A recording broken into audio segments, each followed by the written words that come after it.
Bismillahirrahmanirrahim. Dear students, Assalamu alaikum. I am Nazir Ahmed from DPS College Okada, and today we are going to discuss the branches of physics.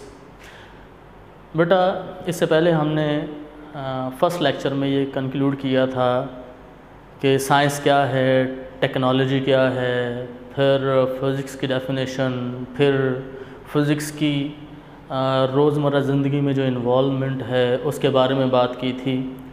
तो उससे next lecture हमारा है branches of physics.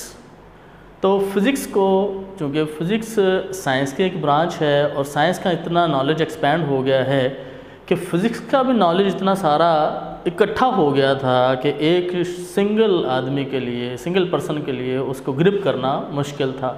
लिहाजा physics को तकरीबन 9 categories में divide कर दिया गया, जो कि मैंने बोर्ड के ऊपर लिखी हुई हैं, और इन कैटेगरीज़ को ब्रांचेस ऑफ फिज़िक्स कहा जाता है।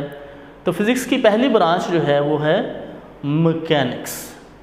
तो बेटे मैकेनिक्स का ताल्लुक हरकत से है, ऑब्जेक्ट की मोशन से है।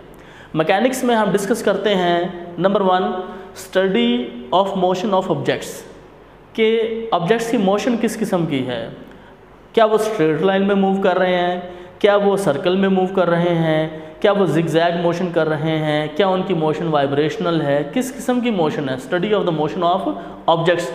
काज ऑफ मोशन, कि उनकी मोशन की वजह क्या है, ठीक है ना, क्या उनकी मोशन की वजह अट्रैक्शन है, रिपल्शन है, कोई पुश एंड पुल है, क्या चीज़ है जो उन्हें मूव करने पर मजबूर कर रही है। इफ़ेक्ट्स ऑफ मोशन, कि उस मोशन के फिर असरात क्या आते हैं। तो ये 3 चीज़ें हैं, 3 पार्ट्स हैं मैकेनिक्स में जो हम ऑब्जेक्ट के हवाले से डिस्कस करते हैं। Study of motion of objects, cause of motion, effects of motion. तो यहाँ जस्ट डेफिनेशंस इन्वॉल्व हैं मैकेनिक्स से। फिर आगे पूरे नेक्स्ट आप जब हायर स्टडीज़ में जाते हैं तो वहाँ पूरी एक बुक है मैकेनिक्स के हवाले से। तो यहाँ जैसे हम डेफिनेशन को डील कर रहे हैं, आगे है हीट। अब हीट क्या है, हीट में हम डील करते हैं, ये भी फिज़िक्स की एक ब्रांच है। हीट है क्या असल में? हीट को वैसे हम सिंपली डिफाइन करते हैं कि heat is the form of energy. Heat क्या है? It is the form of energy. और ये किस किस्म की एनर्जी है? जो गर्म ऑब्जेक्ट से कूल ऑब्जेक्ट की तरफ फ्लो करती है, ठीक है ना। हॉट ऑब्जेक्ट से कूल ऑब्जेक्ट की तरफ फ्लो करती है, उस एनर्जी को हम हीट कहते हैं। क्लियर होगी बात? तो heat is the form of energy which flows from hotter objects to cooler objects.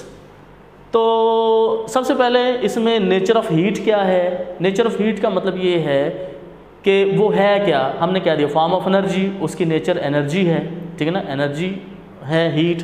दूसरा modes of transfer of heat, कि उसका एक पॉइंट से दूसरे पॉइंट तक ट्रांसफ़र होने के ज़रिए क्या हैं, किस तरह से, क्या तरीके हैं, वो क्या ज़राए हैं जिनके ज़रिए हीट एक जगह से दूसरी जगह ट्रांसफ़र होती है।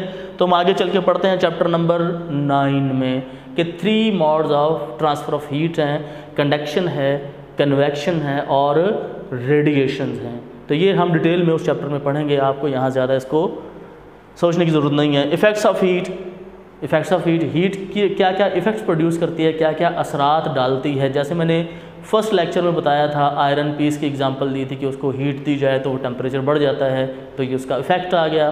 लिहाजा और भी इस किस्म के कई इफ़ेक्ट्स, किसी अगर उस लोहे को मज़ीद गर्म किया जाए तो इफ़ेक्ट ये आएगा, वो मेल्ट हो जाएगा, मज़ीद गर्म किया जाए वो गैस में तब्दील हो जाएगा। तो ये इफ़ेक्ट्स हैं हीट के मैटर के ऊपर। तो इफ़ेक्ट क्या हैं हीट के, इसको भी हम हीट में ही स्टडी करते हैं। तो जैसे इसकी डेफिनेशन है, उसके बाद है साउंड। साउंड में जो पहला पॉइंट हम डिस्कस करते हैं, sound is the branch of physics, और इसमें first point we are going to discuss the physical aspects of sound, कि साउंड के फिजिकल एस्पेक्ट्स क्या हैं, ठीक है ना। तो ये फिजिकल एस्पेक्ट्स होते क्या हैं, मतलब हम क्या स्टडी करते हैं फिजिकल एस्पेक्ट्स में। तो बेटा 2 किस्म की स्टडीज़ होती हैं, एक होती है क्वांटिटेटिव और एक होती है क्वालिटेटिव, ठीक है ना। क्वालिटेटिव स्टडी जो है वो उसके इफ़ेक्ट्स को डिस्कस करना, और क्वांटिटेटिव स्टडी जो है वो उसको मेजर करना, उसकी मेजरमेंट करना, उसके होने के असरात की मेजरमेंट करना कि उसकी इंटेंसिटी कितनी। मिसाल के तौर पर साउंड है, sound is also the form of energy. अच्छा, एनर्जी की बात जब करते हैं हम, साउंड की ट्रैवलिंग की बात करते हैं, तो साउंड की जो मेजरमेंट की जाती है वो उसकी लाउडनेस के हवाले से की जाती है, उसकी इंटेंसिटी के हवाले से की जाती है, उसकी वेवलेंथ, उसका एम्पलीट्यूड, उसकी फ्रीक्वेंसी। तो ये सारी की सारी जो मैंने नाम लिए हैं इनको मैथमेटिकली कैलकुलेट किया जा सकता है।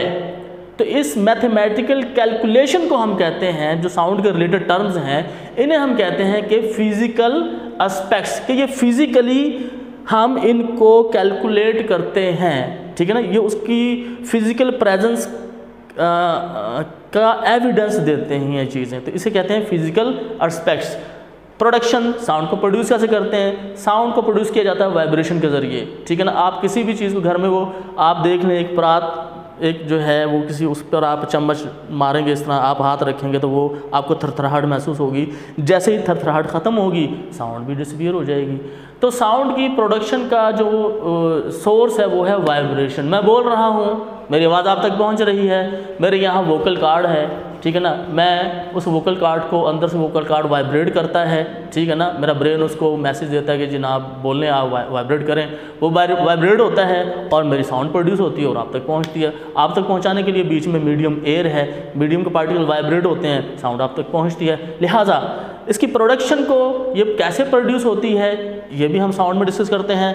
प्रॉपर्टीज़ क्या है इसकी? प्रॉपर्टीज़ ये है कि साउंड कहाँ से गुजर सकती है, कहाँ से नहीं गुजर सकती। अगर कोई रास्ते में रुकावट रख दें तो ये मुड़ जाएगी, ठीक है ना, टकरा के रिफ्लेक्ट होगी। इको हम सुनते हैं जिसको आप कहते हैं गूंज, किसी बड़े हॉल में, किसी खुली जगह पर, किसी आप जब शाउट करते हैं आवाज़ वापस आपको मिलती है, ठीक है ना। तो ये प्रॉपर्टीज़ हैं कि वो टकरा के वापस भी आती है, मुड़ भी जाती है, गुजर भी जाती है कहीं से। तो इसे कहते हैं हम प्रॉपर्टीज़। और एप्लीकेशन, इसको इस्तेमाल कैसे किया जा सकता है, इसको अप्लाई कहाँ कहाँ किया जा सकता है। मिसाल के तौर पर आजकल वो चल रहा है कि वो अल्ट्रासाउंड के ज़रिए डेप्थ ऑफ ओशन भी मालूम की जाती है, ठीक है ना। मिनरल्स का पता भी चलाया जाता है किसी ज़मीन पर, ठीक है ना। और दो रुकावटों के दरमियान फासला मालूम करने के लिए भी साउंड को इस्तेमाल किया जाता है। तो इसकी एप्लीकेशन क्या है, साउंड को कहाँ कहाँ हम कैसे कैसे, अल्ट्रासाउंड आप देखें डॉक्टर्स अल्ट्रासाउंड को इस्तेमाल करते हैं, वहाँ साउंड इस्तेमाल होती है। तो साउंड की एप्लीकेशन कि इसको कहाँ कहाँ कैसे कैसे इस्तेमाल किया जा सकता है, ये इसकी एप्लीकेशन को हम साउंड में स्टडी करते हैं। आगे है लाइट। लाइट को हम डेफिनेशन में जो 3 चीज़ें मेंशन की हैं, physical aspects, properties, working and use of optical instruments. जहाँ ऑप्टिक्स का वर्ड आ गया ना, ऑप्टिकल, ऑप्टिक्स, वहाँ आप समझ लीजिए यहाँ लाइट का रिलेशन है। ऑप्टिक या ऑप्टिकल का मतलब है यहाँ पर लाइट के रिलेशन से कोई बात की जा रही है। तो यहाँ भी पहली बात फिजिकल एस्पेक्ट्स ऑफ लाइट को डिस्कस किया जाता है। फिजिकल एस्पेक्ट्स के बारे में हम साउंड में डिटेल से डिस्कस कर चुके हैं कि लाइट के होने का सबूत हम फिजिकल एस्पेक्ट में देखते हैं, यानी लाइट की फ्रीक्वेंसी भी होती है, हम फ्रीक्वेंसी कैलकुलेट करते हैं लाइट की वेवलेंथ भी होती है, लाइट की स्पीड भी होती है, लाइट के हवाले से उसका रिफ्लेक्शन, रिफ्रैक्शन, डाइफ्रैक्शन, इंटरफेरेंस, ये सारी की सारी चीज़ें जो हैं हम वो फिजिकली कैलकुलेट करते हैं उनको मैथमेटिकली, ठीक है ना। तो इस तरह हम ये चीज़ें जो कैलकुलेट करते हैं क्वांटिटेटिवली, इन्हें कहा जाता है फिजिकल एस्पेक्ट्स, कि उसकी फ्रीक्वेंसी कितनी है, किसी लाइट की वेवलेंथ कितनी है, आप पढ़ेंगे आगे चल के इंशाल्लाह डिटेल में। दूसरा प्रॉपर्टीज़, कि इसकी प्रॉपर्टीज़ क्या हैं, वही बात जो मैंने की कि ये रिफ्लेक्शन भी करती है, ये रिफ्रैक्शन भी करती है, ठीक है ना, ये डिस्पर्स, ये डाइफ्रैक्शन भी होती है, ये डिस्पर्स भी होती है, ये सारी की सारी उसकी प्रॉपर्टीज़ हैं, उसकी क्वालिटीज़ हैं। उसके बाद working and use of optical instruments, के जो ऑप्टिकल इंस्ट्रूमेंट्स हैं जैसे माइक्रोस्कोप है, टेलीस्कोप है, बाइनोक्यूलर है, ठीक है ना, पेरिस्कोप है, ये सारे के सारे कौन से इंस्ट्रूमेंट्स हैं? Optical instrument. पेरिस्कोप ना वो सबमरीन में होती है, लगी होती है, सबमरीन पानी के नीचे भी होती है, तो पानी की सरफेस पर उससे हम देख सकते हैं कि सरफेस पर क्या है। तो बहरहाल ये जो इंस्ट्रूमेंट्स हैं इनकी वर्किंग, ठीक है ना, और इनका इस्तेमाल, एक तो इनकी वर्किंग की ये वर्क कैसे करते हैं, इनको डिज़ाइन कैसे किया जा सकता है, दूसरा इनको इस्तेमाल कैसे किया जा सकता है। These all are included in light. तो 5वीं ब्रांच है फिजिक्स की electricity and magnetism. Electricity and magnetism में हम डिस्कस करते हैं charges at rest, charges in motion, their effects and relation with magnetism. यानी charges at rest, charges in motion और चार्जेस का मैग्नेटिज्म के साथ क्या रिलेशन है। आप जानते हैं कि तमाम दुनिया में जितनी भी मैटर आपको नज़र आ रहा है इनमें चार्जेस हैं, पॉजिटिव चार्जेस भी हैं और नेगेटिव चार्जेस भी हैं, ठीक है ना। आपने छोटी क्लास में पढ़ा होगा कि जनाब हर जो मटेरियल थिंग है उसमें एटम होता है, एटम के अंदर न्यूक्लियस भी होता है और इलेक्ट्रॉन्स भी होते हैं। इलेक्ट्रॉन्स पर नेगेटिव चार्ज होता है, न्यूक्लियस में प्रोटॉन्स होते हैं जिन पर पॉजिटिव चार्ज होता है। तो दो किस्म के चार्जेस होते हैं, पॉजिटिव चार्जेस और नेगेटिव चार्जेस। क्लियर होगी बात।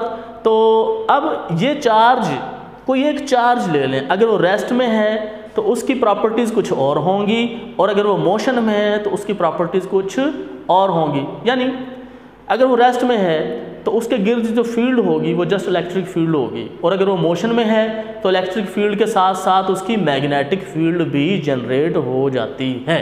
लिहाजा जब वो रेस्ट में है तो सिर्फ उसकी एक सिंगल फील्ड है जिसको हम इलेक्ट्रिक फील्ड कहते हैं, और जब वो मोशन में है तो दो फील्ड्स आ जाते हैं, इलेक्ट्रिक फील्ड भी आ जाती है और मैग्नेटिक फील्ड भी आ जाती है। तो लिहाजा इस तरह की जो स्टडी है मोशन और रेस्ट के वाले चार्जेस की वो इलेक्ट्रिसिटी मैग्नेटिज्म में हम डिस्कस करते हैं। और दूसरा effects, there effects and relation with magnetism. मैंने भी बात की कि जब जो भी हम मैग्नेट जो हम देखते हैं तो उनमें जो मैग्नेटिज्म है वो चार्जेस की मोशन की वजह से होता है, ठीक है ना।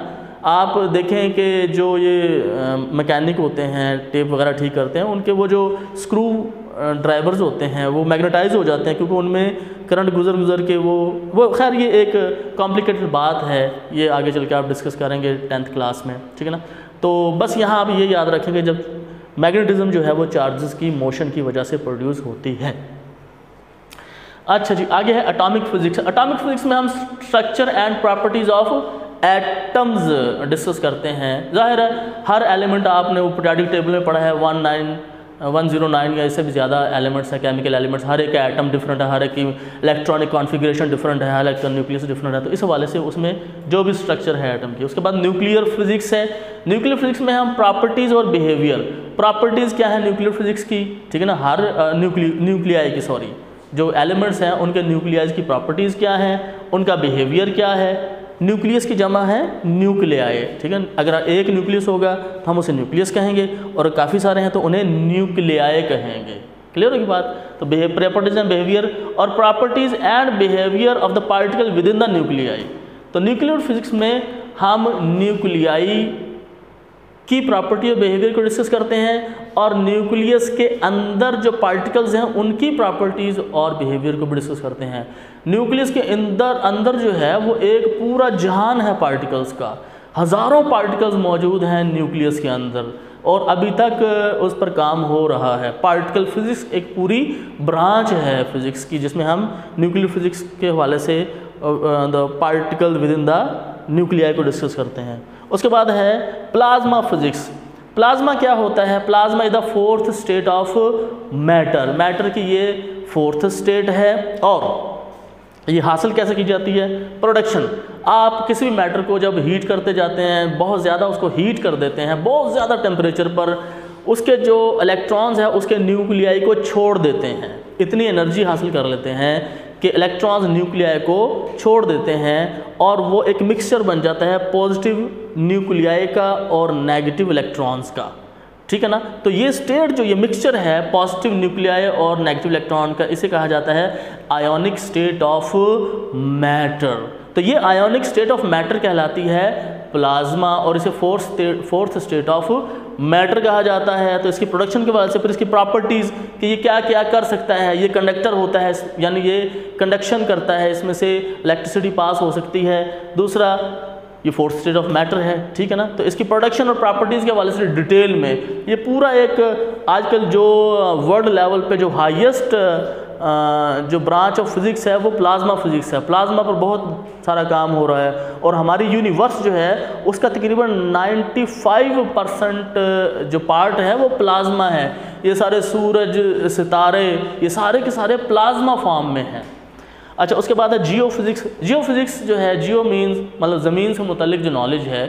जियो फिज़िक्स में हम इंटरनल स्ट्रक्चर ऑफ अर्थ के बारे में डिस्कस करते हैं कि इसकी कितनी लेयर्स हैं, फिर मतलब इसकी स्ट्रक्चर कैसी है। तो ये सारी डिटेल हम जियो फिज़िक्स में डिस्कस करते हैं। तो बेटे आज का हमारा इतना ही लेक्चर था ब्रांचेज ऑफ फिज़िक्स के हवाले से।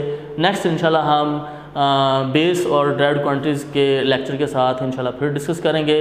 अल्लाह हाफिज़। लेक्चर्स को अच्छी तरह सुने, इसको देखें, आपको ज़रूर इसमें नई मालूमात मिलेंगी इंशाल्लाह। अस्सलाम वालेकुम।